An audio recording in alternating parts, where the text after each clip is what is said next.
Ever wonder what driving was like when cars were more steel than software? When safety was kind of an afterthought? Today, we're going back, way back, to explore 13 dangerously wild car features that no longer exist. From steering with dials to water-filled bumpers, these old-school ideas were bold, bizarre, and sometimes downright deadly.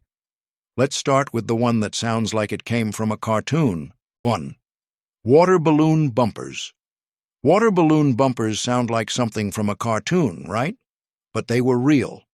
In the 1950s, some cars had bumpers filled with water to make crashes less dangerous. The idea was that water could soak up the impact, like a pillow for your car. It sounded smart, at first. Imagine walking up to a shiny new car and seeing squishy, water-filled tubes on the front.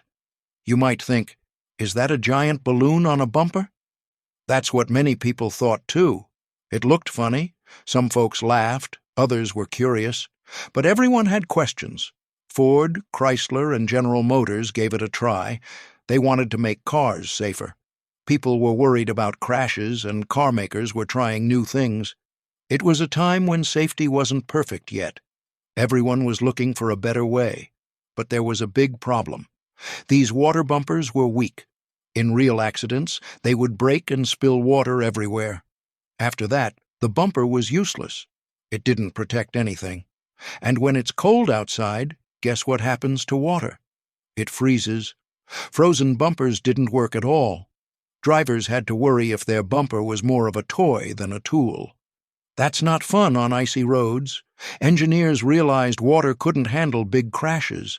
New materials like metal and plastic crumple zones worked way better. So they made bumpers that bend and squish safely. Water bumpers were forgotten.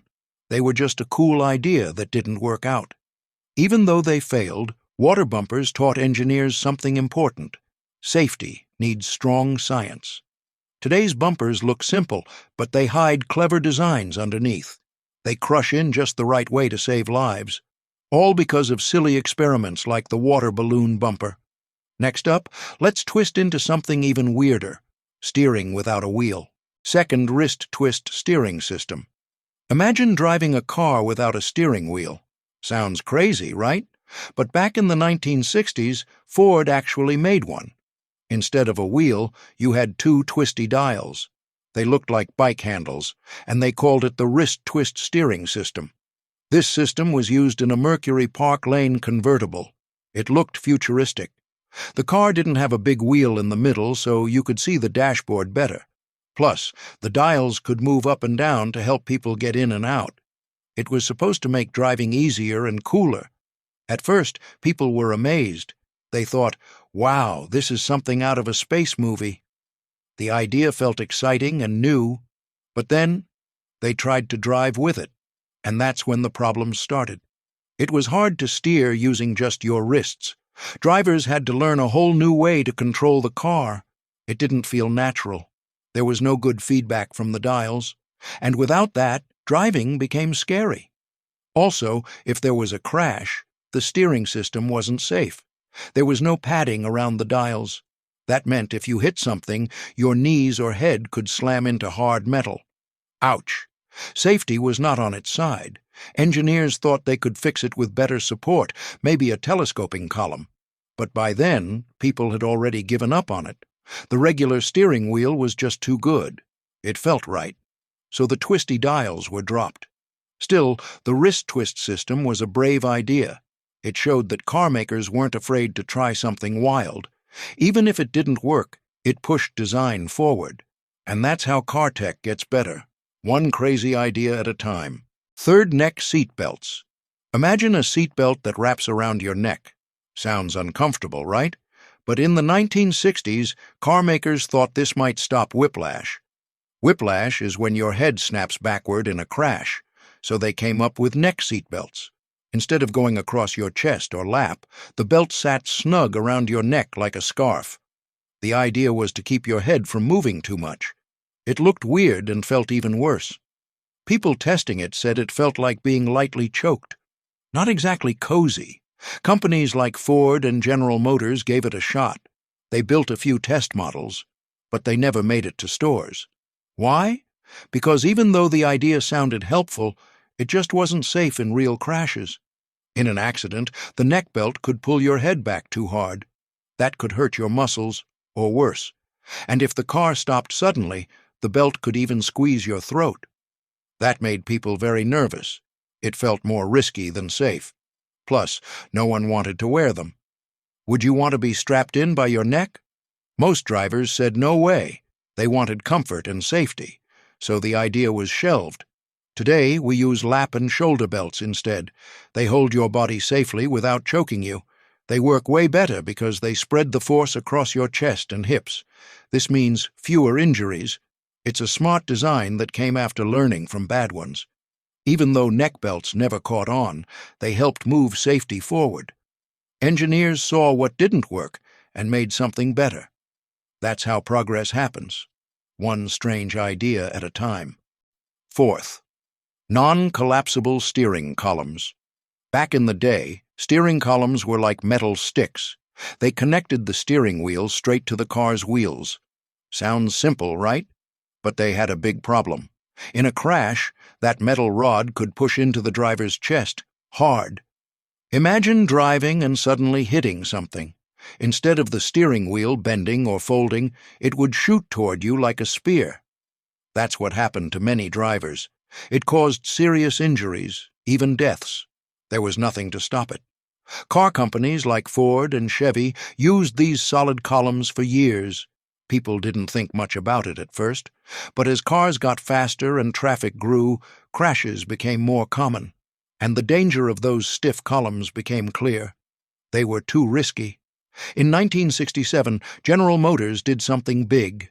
They made a new type of column that could collapse during a crash. It folded in like an accordion. This helped absorb the force and keep it away from the driver's body. It was a smart, life-saving change. Other car companies quickly followed. They didn't want to be left behind. Collapsible steering columns became the new safety standard, and they've been in cars ever since. It's one of the most important safety upgrades ever made. Today, we take them for granted. We don't even notice them. But that hidden part in your car could save your life. All because someone thought, what if the steering column could fold instead of stab? Sometimes the most dangerous things are the ones we don't see, and sometimes the best fixes are the ones you never notice, until they save you. Fifth, Swingaway steering wheels. In 1961, Ford had a pretty wild idea, a steering wheel that moves out of the way. Yep, the steering wheel would swing to the side when you opened the door. It made getting in and out of the car much easier. No more squeezing behind the wheel. It was called the Swingaway steering wheel. At first, people loved it. It felt like a magic trick. Step in, and the wheel gently moved back into place. Drivers felt like they were in the future. It was comfy and looked super cool. The system was mostly used in cars like the Ford Thunderbird. It wasn't cheap, but it was popular for a little while. Other brands even started playing with similar ideas. Everyone wanted to make driving more fun and stylish. But good looks don't always mean good safety. The problem? Sometimes the wheel wouldn't swing back correctly. Drivers got confused, or worse, got stuck. Imagine sitting in your car and the wheel won't move. Not fun and not safe. People started to worry. Even worse, what if it moved while you were driving? That was scary. You don't want the steering wheel sliding out of place at 60 miles per hour. The risk was just too high. Safety had to come first. By the 1970s, swing-away wheels were phased out. They were replaced with safer, fixed designs. Today, steering wheels don't swing, but cars do have tilt and telescoping options. These help with comfort without the danger. Smart trade-off. Even though the idea didn't last, it helped designers think about how to make cars more user-friendly. Sometimes, bold ideas don't work, but they open the door for better ones, just like this one did. 6. Popout windshields. Popout windshields were like something from a spy movie. In 1948, the Tucker Car Company made windshields that could be pushed out during a crash. The idea? If your car flipped or crashed, you could escape through the front glass. It sounded super smart at the time. Instead of shattering into tiny pieces, the windshield popped out in one piece. This was done using a soft rubber gasket around the glass. It worked like a plug, hit hard enough, and the windshield popped free. Drivers thought this might help people get out quickly after a crash. It felt like a new safety trick. But there was a big downside. What if you weren't wearing a seatbelt? If your car hit something, you might fly out with the windshield, like a cork out of a bottle. That's not safe. It's scary. It got worse in serious crashes. The whole windshield could leave the car all at once. That left the driver and passengers wide open. Wind, debris, and even bugs could fly in. It wasn't just about escaping. It became about staying in the car. By the 1950s, this idea started to lose its shine.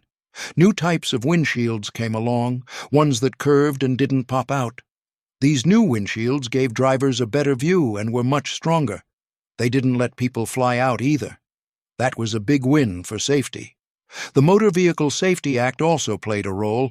It brought stricter rules about what cars needed to stay safe. Pop-out glass didn't make the cut, so it slowly disappeared. A cool idea, but not the best for saving lives. Today's windshields are glued tight and shatter-resistant. If they break, they stay together like a spider web. That's way better than flying through the front of your car. Pop-out windshields? They're a fun fact from history now. 7th metal dashboards. Back in the early days of cars, dashboards were made of solid metal. No foam, no padding, just hard, cold steel. They looked tough and strong, but they weren't safe.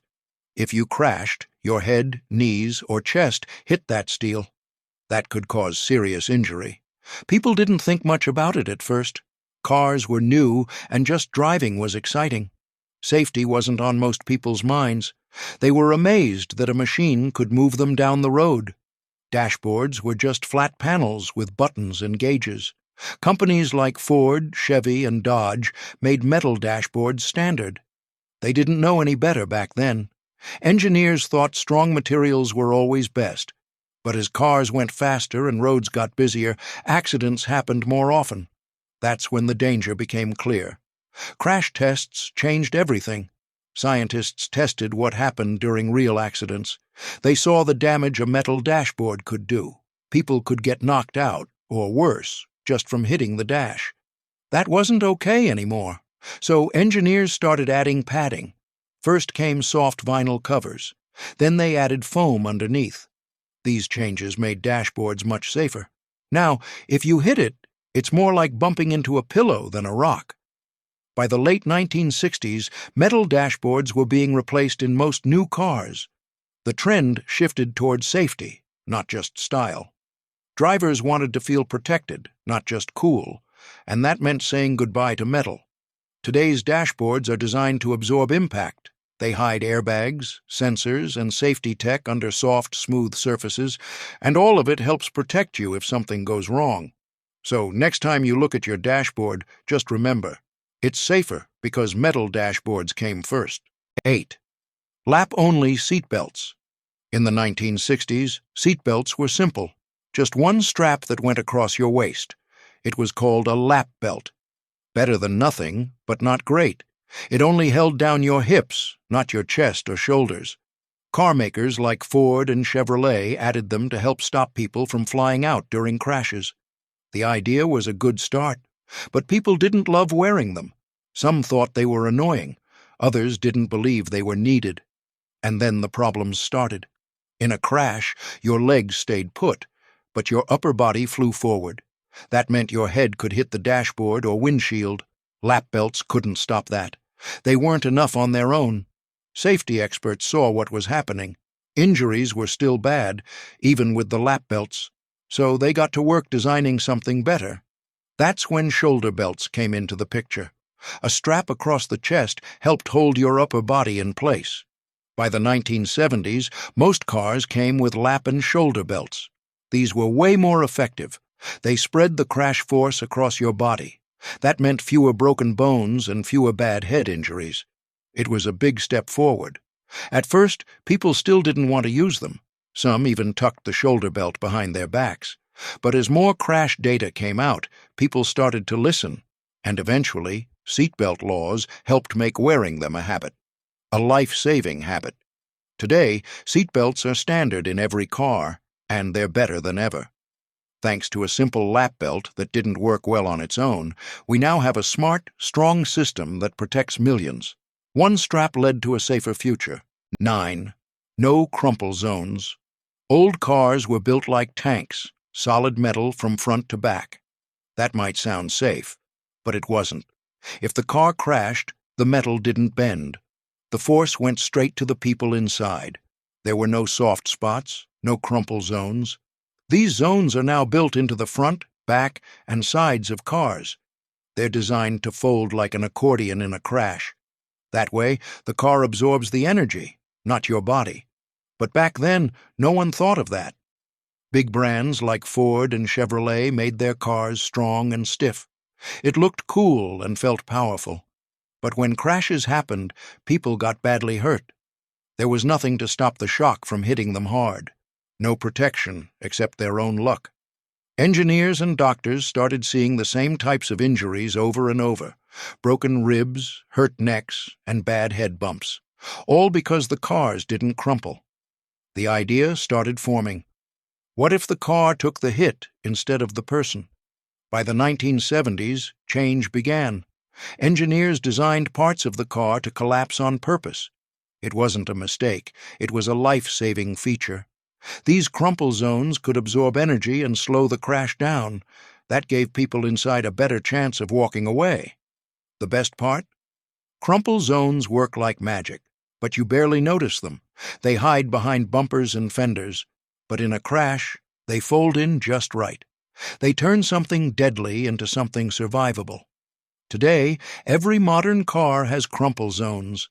They're one of the most important safety features ever made. Thanks to smart design, your car can take the hit, so you don't have to.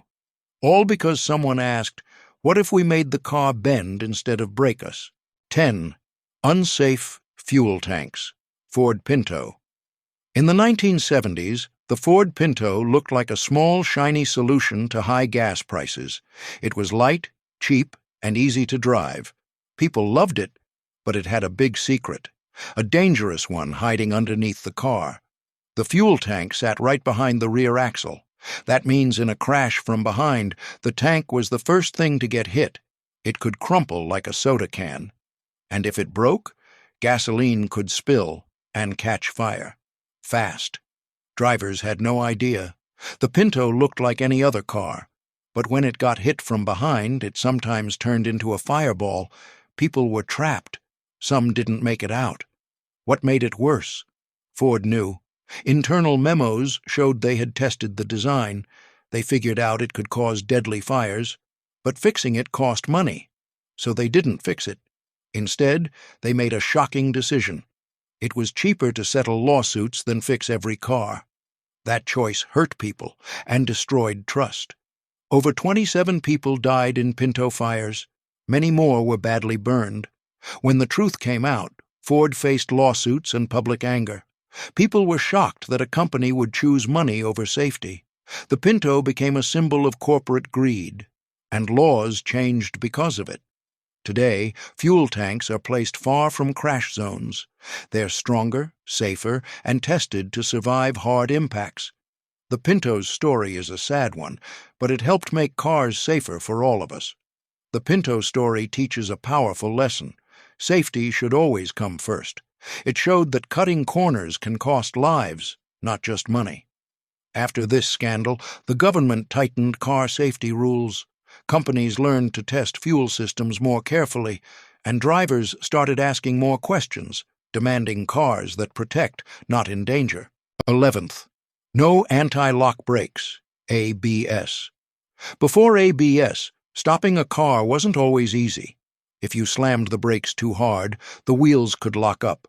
That meant you could slide, especially on wet or icy roads. You lost control fast. Even turning the wheel didn't help. That's where ABS comes in. ABS stands for Anti-Lock Braking System. It stops your wheels from locking up, so you can still steer while braking. It's like giving your car balance when it needs it most. The idea first came from airplanes. Planes needed to stop safely on short, slippery runways. Then engineers thought, what if cars could do that too? In 1953, Mercedes-Benz made the first version for cars. American and Japanese car makers followed later. At first, ABS was super expensive. Only fancy cars had it. People thought it was just a cool extra feature. But over time, prices dropped, and drivers started seeing how it saved lives. When your wheels lock up, your car becomes a sled. But with ABS, your brakes pulse super fast. It feels like tapping your foot on the brake a bunch of times per second. That helps keep the car going in the right direction. It's safer for everyone. The U.S. government finally made ABS a must-have. All new cars had to include it by the early 2010s. Today, it's standard. You might not even notice it, but it's there, ready to help if you brake hard. Thanks to ABS, more people walk away from close calls. Fewer cars skid into ditches or crash through stop signs. It's one of those invisible heroes in your car, working quietly in the background, saving lives every day. 12th hood ornaments. Back in the early 1900s, hood ornaments were all the rage. They weren't just decorations. They showed off a brand's personality. Rolls-Royce had the spirit of ecstasy, a graceful lady leaning forward. Cadillac had a fancy crest. And Dodge, a big charging ram. People loved these shiny symbols. They made cars look elegant and powerful. When a car pulled up, the ornament often got the first look. It was a little piece of art on every hood. But beauty came with a hidden danger. In a crash, those ornaments turned deadly. Made from hard metal, they didn't break or bend. They could stab a pedestrian or even a driver during an impact. Something meant to impress suddenly became a serious risk. As car crashes became more common, safety experts raised alarms. They tested what happened when people were hit by cars with sharp ornaments. The results were scary, so the government stepped in. Safety rules started banning solid hood ornaments. By the 1970s, the shift had started. Some brands made ornaments that folded down or popped off on impact. Others made them smaller and smoother. Eventually, most were replaced with flat badges that stuck close to the hood. Safer, smarter, and still stylish. A few luxury cars kept theirs, like Rolls-Royce, but even they made them safer, with spring-loaded bases that tuck down during a crash. It was a perfect mix of tradition and technology. The look stayed, but the danger didn't. Today's cars still show off their logos, but they do it without sharp metal sculptures. And that's thanks to this forgotten safety upgrade. Hood ornaments were pretty, sure, but safety always comes first. 13. Lack of headrests. In the early days of cars, headrests didn't exist. Seats were just straight backs with no cushion behind your head. People thought, why would I need a pillow back there? But crashes showed otherwise, especially rear-end crashes. When your car gets hit from behind, your body moves forward, but your head whips backward. That motion can snap your neck like a whip. It's called whiplash, and it hurts, a lot. Sometimes it causes long-term damage to muscles and nerves.